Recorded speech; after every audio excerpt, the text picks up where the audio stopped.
스피치가 학교 생활이랑 또 리더십에 아주 중요한 영향을 끼치게 되는군요.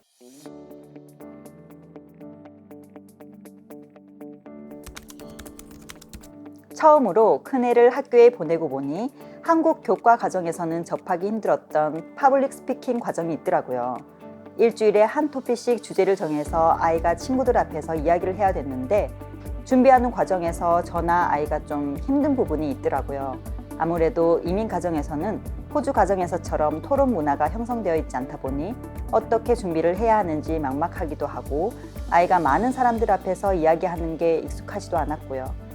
부모님들이랑 만나면 퍼블릭 스피킹에 대한 그런 어려움을 호소하는 경우가 많았어요. 그런 와중에 퍼블릭 스피킹 수업에 대한 정보를 알게 되어서 아이에게 그런 경험을 제공해 주는 것이 도움이 되지 않을까 해서 수업을 시작하게 되었습니다. 처음 퍼블릭 스피킹 수업을 아이에게 권했을 때 좀 염려되는 부분들이 없지 않았어요. 그런데 한 텀, 두 텀 정도 수업을 진행하다 보니 자연스러운 환경에서 아이가 스스로 좋아하는 토픽에 대해 자유롭게 이야기할 수 있는 경험을 통해서 재미있게 수업에 참여하고 또 수업에 갈 때마다 즐겁게 가는 모습을 통해서 만족감을 느꼈던 것 같아요. 그리고 수업 내용이 아이들에게 부담스럽지 않고 재미있는 주제들을 액티비티 하듯이 다루었던 것이 퍼블릭 스피킹에 대한 거부감을 줄이고 자신의 의견을 자유롭게 표출하는 것에 대한 안정감을 느꼈던 것 같아요. 한 1년 정도 수업을 경험하고 난 후에는 학교 생활하면서 퍼블릭 스피킹을 준비하는 과정에서 스스로 자신 있게 준비하게 되었어요. 다른 영역에서도 자신의 의견을 표출하는 것에 대한 두려움이 많이 줄어든 것 같아요. 그런 경험들이 쌓여서 아이가 스스로 수업에 적극적으로 참여하고 의견을 이야기하는 것에 대한 자신감이 생긴 후에는 학교에서 반 전체를 대표하는 리더로서의 역할도 충분히 감당할 수 있게 되었어요. 처음 수업을 시작했을 때는 정말 상상하기 힘든 일이었죠. 그래서 저는 퍼블릭 스피킹이 아이의 학교 생활 전반에 중요한 요소로 작용을 한다는 것을 다시 한번 실감하게 되었던 것 같아요. 안녕하세요, 글로리아 코치님. 네, 안녕하세요. 저희가 방금 영상을 봤는데요. 학교에서 발표하는 스피치 때문에 부모님들 고민이 좀 있으시네요. 네, 고민스러운 일이죠. 학교를 시작하는 킨디 때부터 일주일에 한 번 발표를 해야 하는데요. 뉴스, 리카운트, 학교마다 이렇게 명칭이 좀 다르지만 기본적으로는 주어진 주제로 친구들 앞에서 발표를 하는 시간이에요. 이게 학교 또 숙제이다 보니까 우리 어머님들이 또 많이 도와들 주시죠. 또 그렇다 보니까 좀 어려움들이 있으신 것 같아요. 아, 네, 그렇군요. 코칭 학원들 많이들 보내시잖아요. 이런 스피치 훈련도 학원으로 보내면 되지 않나요?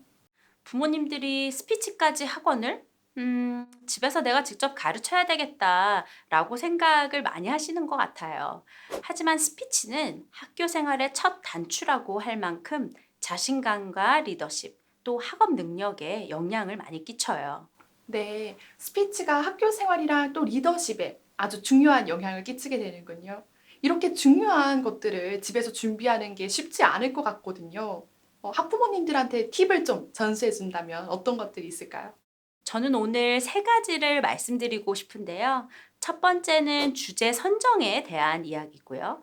두 번째는 이미지나 사진을 활용하는 방법, 그리고 마지막으로는 인내심에 대한 이야기를 좀 하고 싶습니다.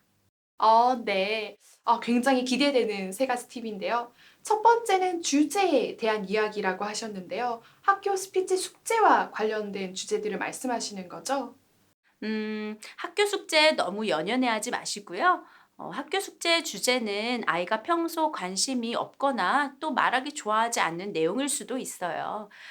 그런 주제들은 아이가 말하기 정말 딱 질색인 이야기일 수 있겠죠.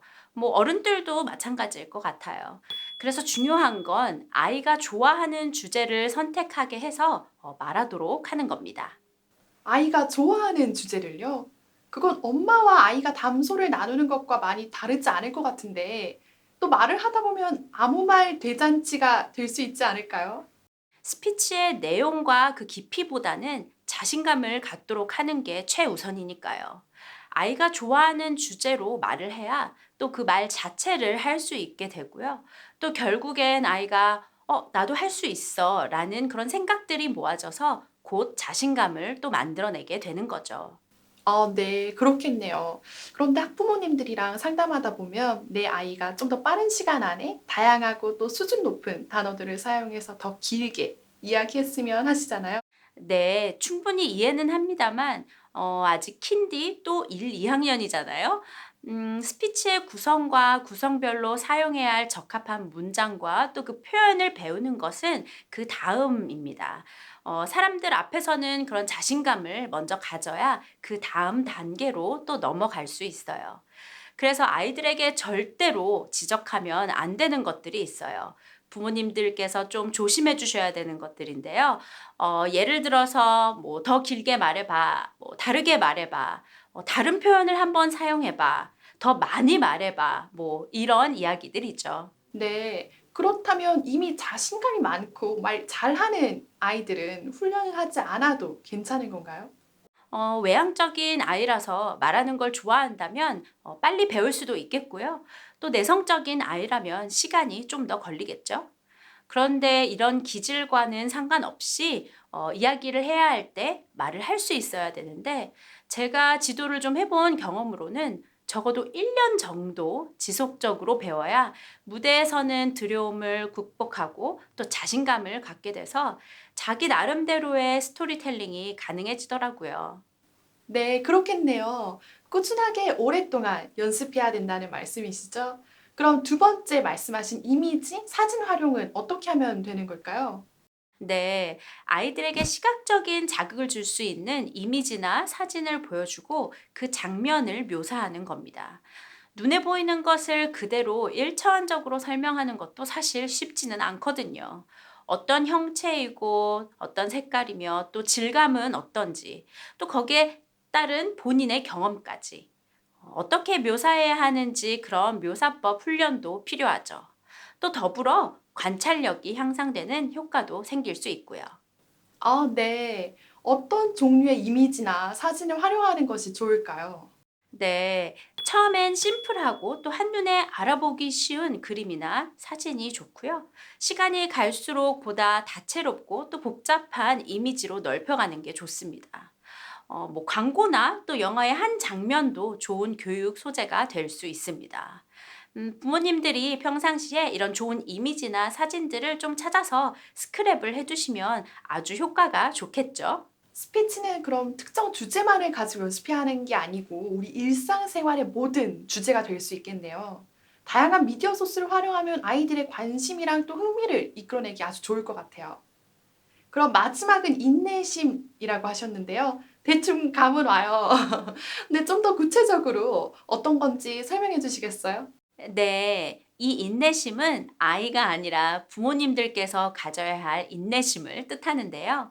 학교에서 내준 숙제를 스스로 준비해서 또 무대를 장악하는 발표를 한다. 뭐 이런 바램이 이뤄지기까지는 상당한 시간이 걸린답니다.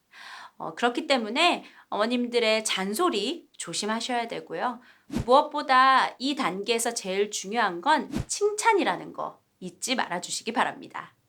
사실 부모라면 준비한 지 한 달이나 됐는데 또는 두 달이나 됐는데 하면 내 아이가 얼마나 성장했는지 빨리 보고 싶어 하시잖아요.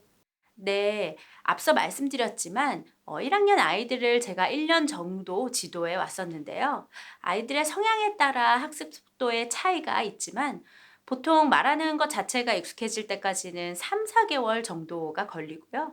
사람들 앞에 서서 말하는 게 익숙해지기까지는 약 6개월 이상의 시간이 걸린답니다.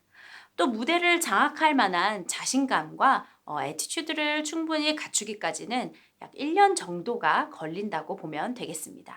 아, 그렇군요. 그럼 1년 동안은 아이가 어떤 말을 하든 왜 그렇게 말하는지 혹은 좀 더 조리 있게 말할 수 없는지를 따지거나 묻지 않고 말하기 놀이를 하셔야 되겠네요. 네, 맞아요. 자신감을 가진 그 이후에는 다음 단계인 스피치의 구조, 구성, 그리고 어법과 표현 등을 학습하게 되는 거죠. 네. 이렇게 단계별로 학습하다 보면 스피치에 대한 자신감도 금방 생기고 또 논리적으로 이야기하는 것도 잘 할 것 같네요. 그리고 오늘 말씀해 주신 세 가지 팁, 주제, 이미지 활용법, 그리고 인내심까지 이야기 잘 들었습니다. 무엇보다도 아이들한테 자신감 갖게 하는 게 아주 중요하다고 하니까요. 오늘 부모님들은 아이들과 함께 말하기 놀이 꼭 한번 해보시길 추천드릴게요. 칭찬 많이 해주시는 거 잊지 마시고요. 오늘 학부모님들 영상 많이 도움이 되셨기를 바라고요. 또 시간 내주신 글로리아 코치님 감사합니다. 네, 감사합니다.